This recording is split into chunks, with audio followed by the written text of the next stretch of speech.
Welcome to Happiness Isn't Brain Surgery with Doc Snipes. This podcast was created to provide you the information and tools Doc Snipes gives her clients so that you too can start living happier. Our website, DocSnipes.com, has even more resources, videos, and handouts, and even interactive sessions with Doc Snipes to help you apply what you learn. Go to DocSnipes.com to learn more.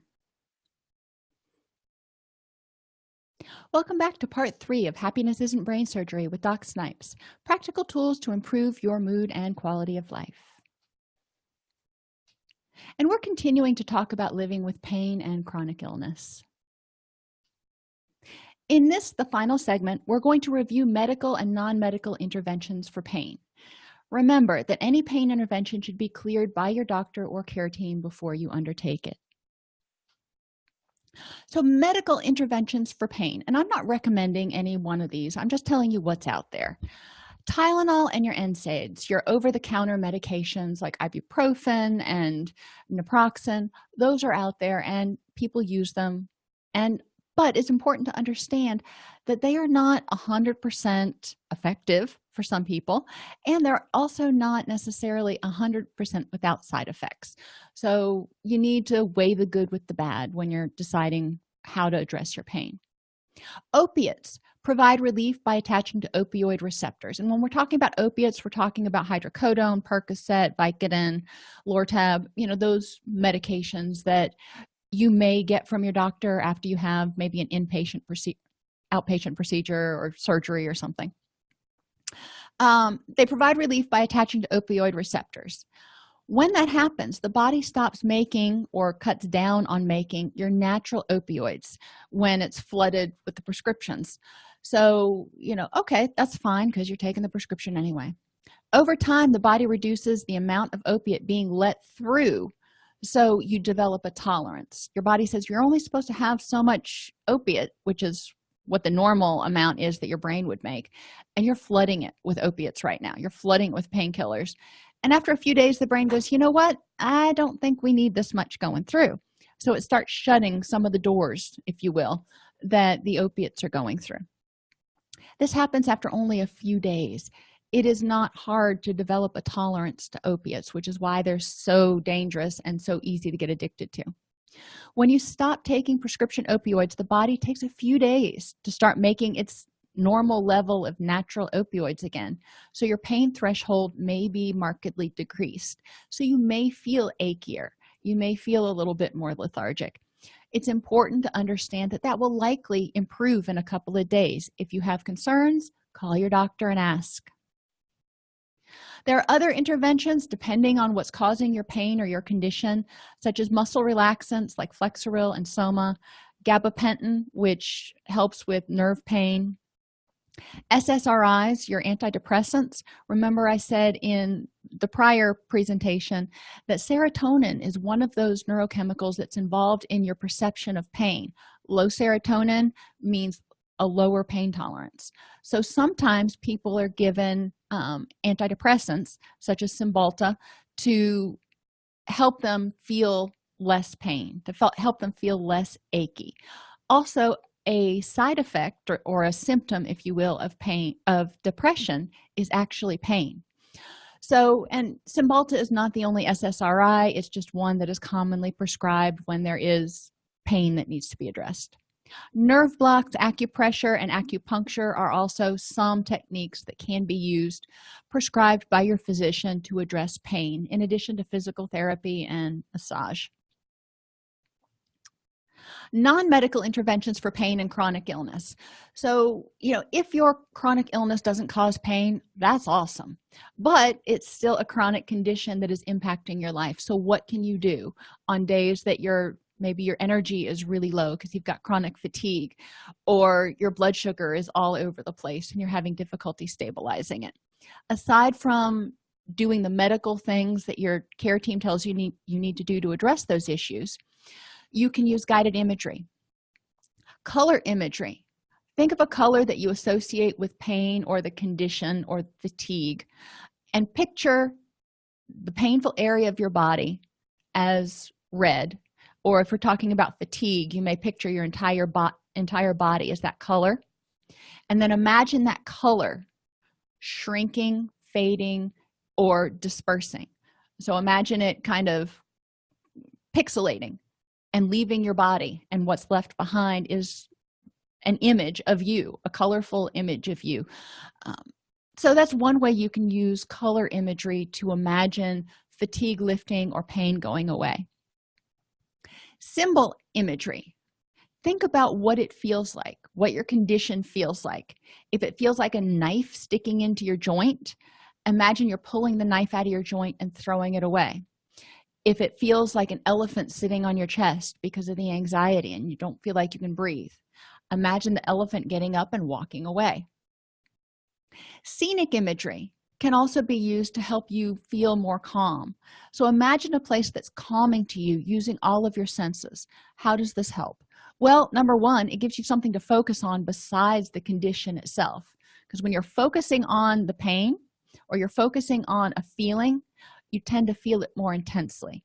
If you've ever been sitting in one of the hard pews in church and you're sitting back and forth and you're rocking back and forth and you're focusing on how uncomfortable you are, you're going to notice it a lot more than if you focus on what the preacher's saying or even what's in your hymnal or something. So scenic imagery can help you distract your attention.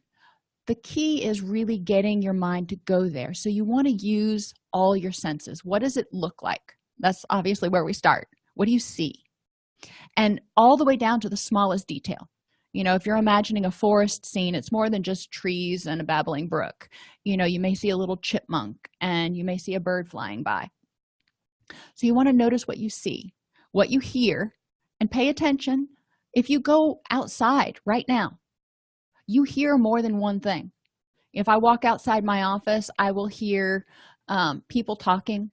I will hear the construction that's going on at the other end of the complex. I will hear the traffic on the outside road. And there's a little mockingbird that is as loud can be, that hangs out outside my office. And I will hear him. And on the mornings that I don't hear him, it kind of startles me because he's always there and he's always singing. So you want to notice everything you hear. So be as in-depth as possible. What do you smell? What do you smell in the air? What do you smell around you? And what do you feel? When you go outside, you'll feel the breeze or lack thereof. You may feel the sun. You may feel, I don't know what else you would feel. But pay attention to all the different sensations that you're feeling. The more you can focus on that, the more you can really get down into the details, the less you're going to focus on the other stuff, the more immersed you will be in the situation, which can help you temporarily escape or get away from whatever condition is causing you pain or anxiety or depression. Mindfulness. You can choose alternate focus. Instead of thinking about the pain and how to relieve it, or the condition and how to make it go away, think about something else.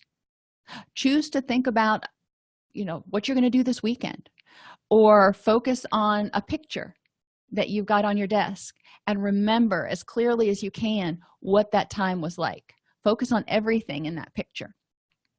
I find, unfortunately, when I focus on pictures, I usually find something that was out of place in the background and I'm like, I really should have cleaned the house better before we took the picture. But I digress. Alternate focus encourages you to just say, what, I'm not going to think about this right now. I am going to intensely think about something else. Deep relaxation and breathing through the pain. Sometimes pain comes and goes. I do this a lot when I stretch because I don't have really good flexibility anymore. And when I start stretching, it hurts. And so breathing through until my muscles start to relax is important. The same thing is true if you're having a bad headache or whatever symptom you may be having, especially if it's pain involved. Breathing through it instead of starting to breathe shallowly and triggering a stress response in your body. Deep breathing also works against a stress response, so you're reducing your stress at the same time. Distractions, find them. If you can't change a situation, if you can't change whatever your symptoms are that day, distract yourself. Find a book, start, pick up a hobby, go do something else, go to a movie, whatever it is you can help yourself do to not focus on something you have no control over. And focus on one moment at a time. Instead of getting caught up thinking about 3 hours from now or next week, just stay in the present moment and focus on what you're doing. Hopefully it's something positive and distracting from your condition. So if you're watching TV, focus thoroughly on that television show. If you're reading a book, really get immersed in that. Anything you can do to keep your mind from wandering, especially to those negative places. If it wanders, that's okay. Just say, you know what, nope, I'm not going to think about that right now. I'm bringing my attention back to whatever I'm doing. Radical acceptance means understanding that life can be worth living even with painful events. Rejecting reality doesn't change reality. So if I can say, I really don't want to have this condition, or I really don't want to hurt today, well, that's nice, but it doesn't change reality. So throwing my little temper tantrum is not going to do any good. Changing reality requires first accepting it. So I've got to accept that this is how it is.